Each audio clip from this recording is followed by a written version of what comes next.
second entry into the theme of this week, and that would be crazy yet not a villain. Week 1, not week 0, and then eventually week 2.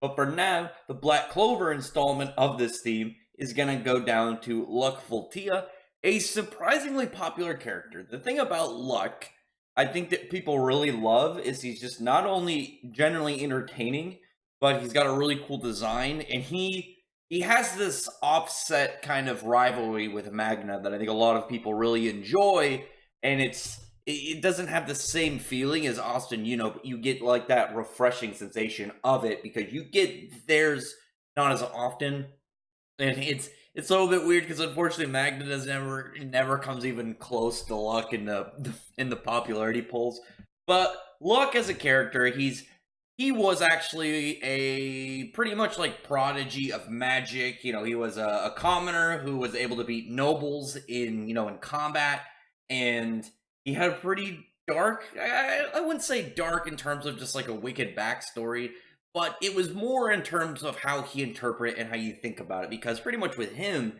he had a mother who was creeped out by him because like he was always smiling. He just had a very odd demeanor about himself. Kind of like Shinra from Fire Force, smash hitting right now, blowing up. You know how that main character is. But Luck is a similar way, but whereas Shinra's is more of like, he gets nervous, it's a nervous tick. It just seems to be all the time with Luck. Just by default, he has this creepy smile on his face. He's just a cheerful dude. And the only thing otherwise he loves to do is he loves to fight. And those are both stemmed out of his backstory. And he had this unfortunate case where his mom was very creeped out by him, and she didn't really, like, you could tell she was uncomfortable around him, but also worried about him at the same time. And she was very happy when she heard that he beat, a noble in terms of combat, magical power, and in a world where magical power is everything. In their mind, you have to, like, put into, like, their whole thought process that, and probably in her head, it was like, this could be a ticket to us moving up to nobleman if my kid becomes, like, a big shot wizard. But unfortunately, when she died, Luck kind of developed this idea in his head that the only way he can win his mother's love and approval and acceptance is by winning. So he became this battle-hungry character. He just really wanted to keep fighting. He wanted just to go at every single opponent he could, seek out the strong, take them down, and just kind of further himself up the totem pole, up the ladder of victory. And that was one of the first like big character moments we had in Black Clover. Like, we got some of the stuff like between we had Noelle and a little bit of Magna early on, which is really cool that like the first like 2 side characters that we got character development on within the Black Bulls were their own rivals, because Luck and Magna have their own dynamics.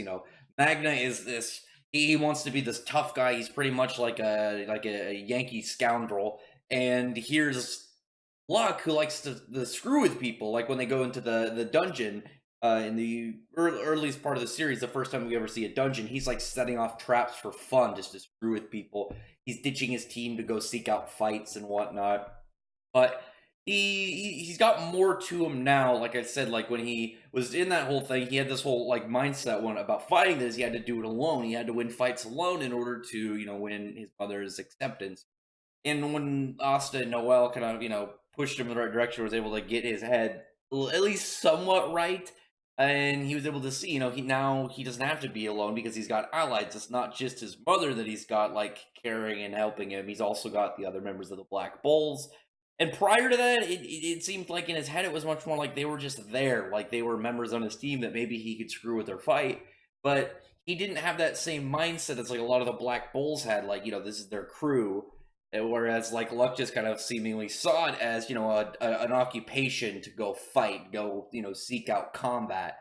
But as he evolved throughout the series, he still like he still kind of kept that in. He kept that battle hungry prowess about himself, but he had a much more like attachment to his fellow Black Bulls, to the point where after they were saved by Asta, Vanessa, and Magna during the Elf Resurrection arc, when Lufalu took over his body, Magna, having his own kind of cool character moment with him, pulling him back. I think Magna's words were the most impactful on Luck, just because they have that dynamic. and brought him to tears because like while he was in this state, seemingly slowly losing himself in the abyss as somebody took over his body, he saw like at least in his mind, you could kind of maybe see it as like the what is it, the light at the end of the tunnel thing, like approaching death and going towards his mother because he's like I lived to fight for the acceptance of my mom, but when he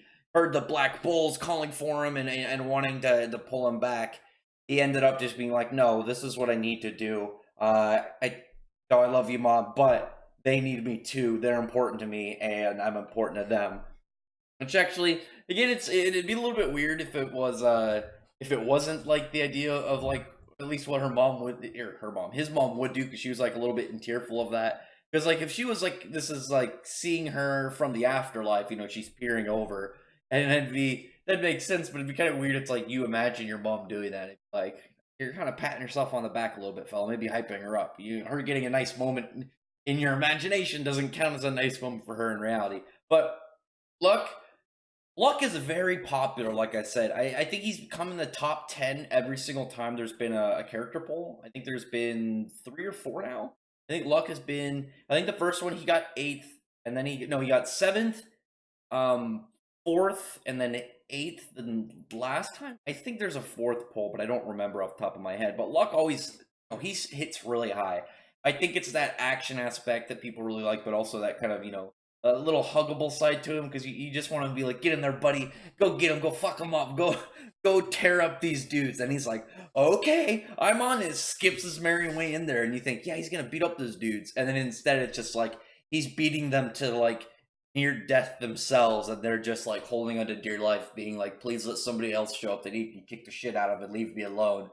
And that alone, I think, gave him his own like little feel, because we know the thing about the Black Bulls is they aren't weak, they aren't bad, they're a bunch of misfits. And the reason why they were, because like the thing is, like I've seen a lot of people compare it to like the Fairy Tale Guild. The Fairy Tale Guild is established the way that they are because they're very much about freedom and expressing who you are and doing what makes you happy and whatnot. So theirs is much more of like they don't have a lot of restrictions. They're a very rowdy bunch. And we see like when people, anytime the characters join, like they're either scared off from their craziness or they're joining. Where the Black Bulls are more like, instead of like, hey, this is the vibe that our crew puts off. It's more of Yami is handpicking all these weirdos because he finds them interesting, and one of them is Luck. And the thing with Luck is Luck was actually like a potential similar to for just like an all around like first draft pick. You want that guy in your team. You want him in him because how much potential he is. But because he was like borderline insane, that nobody wanted him on his team. But obviously who Yami is, Yami just saw this happy little like teenage kid beat the shit out of people and giggling the whole way, and he's like, that guy's coming in my night order. That's a Black Bull right fucking there. I could just imagine, like, could you see like what Luck would be like if he ever becomes a captain? He would just be sitting there, and he'd like have like you have the whole list of different trials, like all the people go through in order to be gain favor of the captains during the entire like Magic Night tryouts, essentially. And Luck would have like all these papers, and he would just throw them all away and just have a blank piece of paper that says like fighting skill on it. And it wouldn't be like, man, I could have these guys on my team, I could have the strongest team. It'd be like, who in this could I train into becoming a sparring partner? Who could I fight to make me better, but also just have a great goddamn time?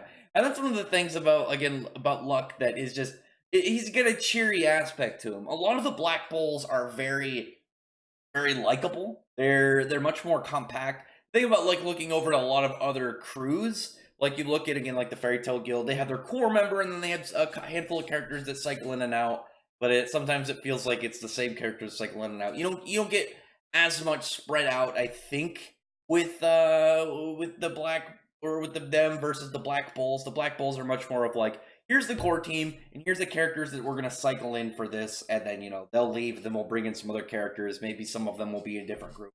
Tabata has been much more focused on keeping it mainly throughout, at least up till now. You're meeting the Black Bulls specifically, and you're getting a handful of characters from other Night Orders and villains and whatnot, and well, antagonists, because a lot of like the characters so far have really been villains based off perspective.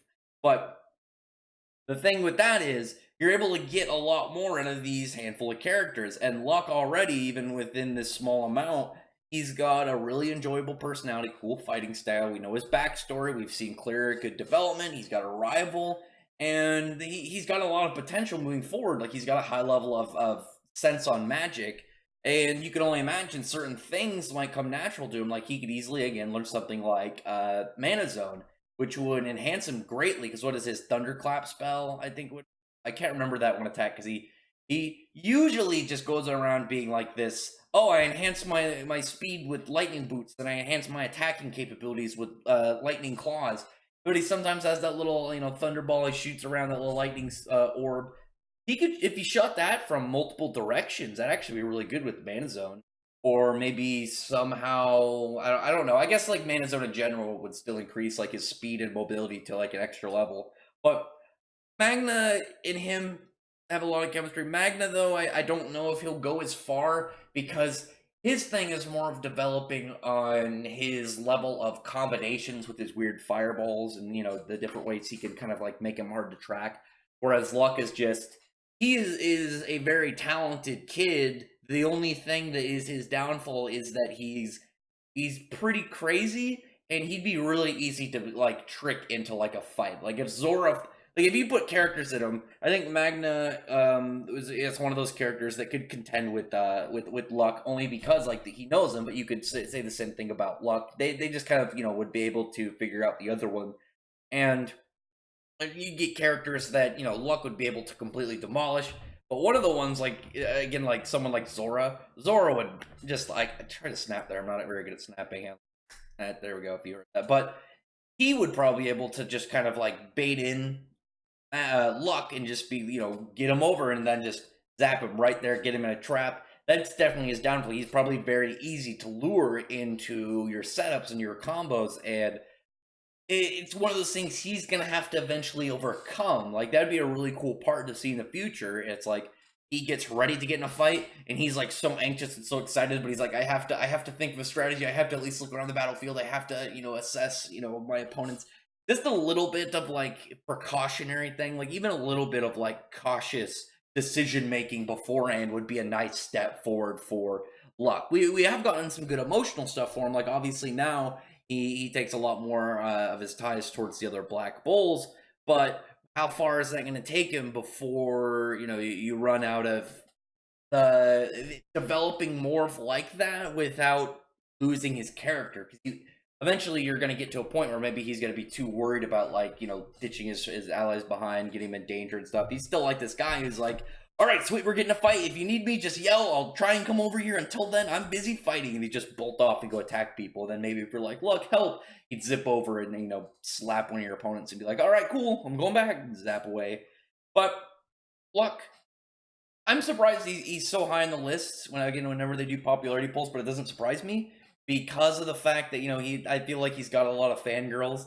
He has that Toshiro vibe to him, or like Hiei. He's just a short little badass dude that people just enjoy looking at, and you'll get like the dudes are just like, man, he's a fun little guy. And there's definitely some girls that wanna take hold of the little fella, but better watch out. He's insane. What was it, the dating blind dating part where like when he introduced himself to that girl and he talked about like mutilating some dudes like in a fight like another day prior, and he's like, yeah, that was awesome. I beat the shit out of them. They were bleeding out all their orifices. I snapped each of their bones individually, and then I let their life flash before their eyes, and then I went and did the same to their friend, and then I came back to the first one, and just like giving off this constant insane vibe. I am looking forward to seeing his new form that he got, because when Lufu, it's hard to pronounce that name, Lufulu took over his body. He ended up, like a lot of the elves, having a more advanced version of whatever the host was, and Luck can't achieve that same level. But like you see in that last panel before it kind of like cycles around, he has this kind of like half version of it. He's that the horns are smaller, the outfit's slightly different. Like it just doesn't seem as crazy like boss fight level. It just seems like, oh cool, I got a power up. And it's always funny because there's like that part where when they go and they come back from the dungeon when they're You know, the one they're like, yeah, we went to go try and find a way to fix Austin's arms, and him and Magna both had like these weird power ups that you thought were gonna be a thing, but were really just there for like a joke. But good stuff though. I have a lot of hopes for Luck. I still see Magna with Magna. I see him more being more of like if he breaks away from the Black Bulls, and I don't see him becoming a captain, but I see him becoming of some form of like, maybe like a strategic, member. Like, hey, you're really good at strategy in like the heat of battle. You know, you're really good at like maximizing like the variety of your skills, utility, and we want to put you just kind of like move you around with teams if we feel like you would fit. With Luck though, I could see him being a captain. There's a good amount of people in the Black Bulls that are captain potential. Luck is definitely one of them. But as it is, I'm gonna call it good for this video. It's pretty nice. What I actually really liked like looking through this is you can really just kind of like define specific parts for Luck in terms of like getting his character. You have the first one in the dungeon arc, so pretty short. And, you can skip ahead up to like the water temple and his his interactions when they're fighting Vito and him and Magna kind of like reflecting off each other because they're tag teaming. They're just having this moment where they're thinking about the other one, like, oh, this is how they met. I can't I can't let the other one down. This is still my ally and whatnot. And then getting up to like a little bit of the Royal Knights exam tournament, but obviously here like he had a really good moment in the Elf Resurrection arc, and even after he was crying and just kind of like a near sob of how much like he was like saying like, you guys are my friends, right? I'm a member of the Black Bulls. And then like the next chapter, he immediately jumps Magda and he's like, haha, bitch. But like I said, tell me in the comments what you think about Luck. The next one will be a mystery one. The next one could be a character from any series as long as they fit into the crazy yet not a villain theme. But until then, go check out the poll that's on my channel for the next one. The voting will end on Wednesday. You still got 2 days to go vote for whatever the theme is for the next week's character discussions that will start on Saturday. But other than that, I appreciate everyone who's already subscribed, and I thank you all for listening. Bye.